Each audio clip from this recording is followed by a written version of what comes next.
The Lorentz Transformation Equations that we already derived from the relativity postulates have some consequences for length and time measurements. So the first consequence is length contraction, where the length of a body is measured to be the largest when the body is at rest relative to the observer. So if we consider a rod that's at rest with respect to an observer in the prime frame, and its endpoints are measured as xa prime and xb prime. So these distances are relative to the origin of the prime frame. So therefore, the rest length of the rod in the prime frame is xb prime minus xa prime.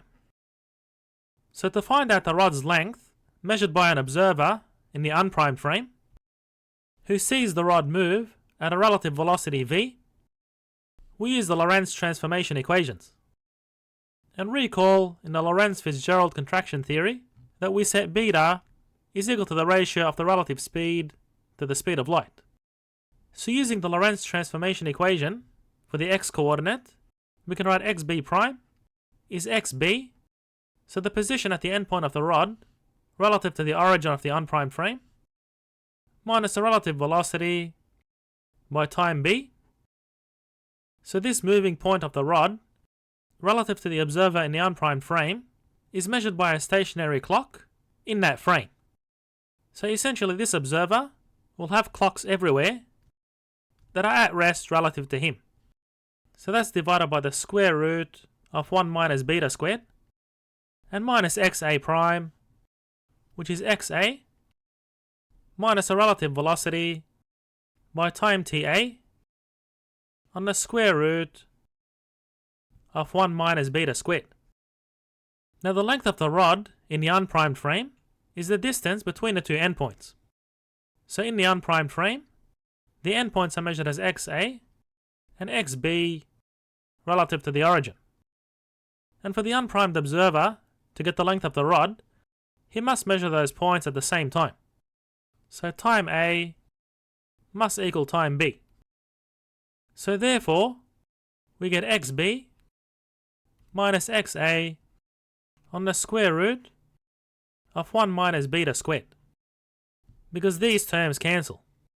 So therefore we can write this expression as the length of the rod, according to the unprimed observer, is equal to the length of the rod, according to the primed observer, multiplied by this factor, being the square root of 1 minus beta squared. So this factor is always less than 1, where we have a relative velocity between the two frames. So therefore the measured length of the moving rod is contracted by this factor from its rest length in the primed frame. So really have a think about that. So as further practice, consider this rod being at rest with respect to the unprimed observer, and repeat this analysis and you'll get a reciprocal result, where this rod would appear to be contracted according to the observer in the primed frame, as it would appear to be moving at a relative velocity in the other direction. Now for the dimensions of the rod along the y and z direction, being perpendicular to the relative motion, it follows from the Lorentz Transformation Equations, being y prime equals y and z prime equals z, that these dimensions are measured to be the same by both observers. So there's no contraction in the perpendicular direction. Another consequence of the Lorentz transformation is time dilation, where a clock that's at rest relative to an observer is measured to tick at its fastest rate. So if we consider a clock that's at rest at a position of x prime in the primed frame, and we observe two events on the clock occurring at t1 prime and t2 prime, the observer in the unprimed frame records these events occurring at time t1 is equal to t1 prime plus the relative speed on the square of the speed of light by the position of the event in the primed frame on the square root of 1 minus beta squared. So the factor beta is the ratio of the relative speed to the speed of light. And the unprimed observer records a second event occurring at t2. which is equal to t2 prime plus v on c squared by x prime on the square root of 1 minus beta squared. So the clock in the primed frame is fixed at a position of x prime, but the times t1 and t2 are read by two different clocks in the unprimed frame.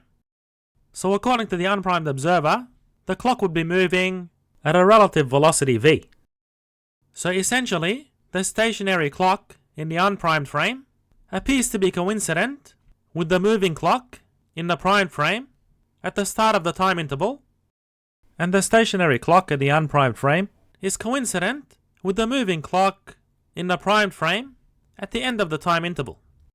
So remember, in each frame, there's clocks placed everywhere in space that are stationary with respect to that frame. Now the clocks at these positions in the unprimed frame are synchronized, so therefore the time interval they record is t2 minus t1 is equal to t2 prime minus t1 prime on the square root of 1 minus beta squared, with these second terms cancelling. So therefore the time interval recorded on the primed clock is recorded as a longer time interval on the unprimed clocks. So essentially, according to an observer in the unprimed frame, the moving primed clock appears to have slowed down, or it runs at a rate that's slow by the following factor in the denominator. So this result applies to all clocks in the primed frame observed from the unprimed frame, because the location of the clock in the primed frame was chosen to be arbitrary. Another consequence of the Lorentz transformations relates to the synchronization of the clocks. So we saw that clocks in a moving frame, being the primed frame, appear to go at the same slow rate when observed from a stationary frame. So we saw the time interval between two events, according to the unprimed observer, is equal to the time interval, according to the primed observer, on the factor being the square root of 1 minus beta squared, where beta is the ratio of the relative speed between the two frames to the speed of light. But depending on the location of the clock, the readings of the moving clocks appear to differ between one another. So in other words, they appear to be unsynchronized according to the unprimed observer. So if we look at the transformation equation, being the time in the unprimed frame is equal to the time recorded in the primed frame plus the relative velocity on the square of the speed of light by x prime, being the location of the clock in the primed frame, on the square root of 1 minus beta squared.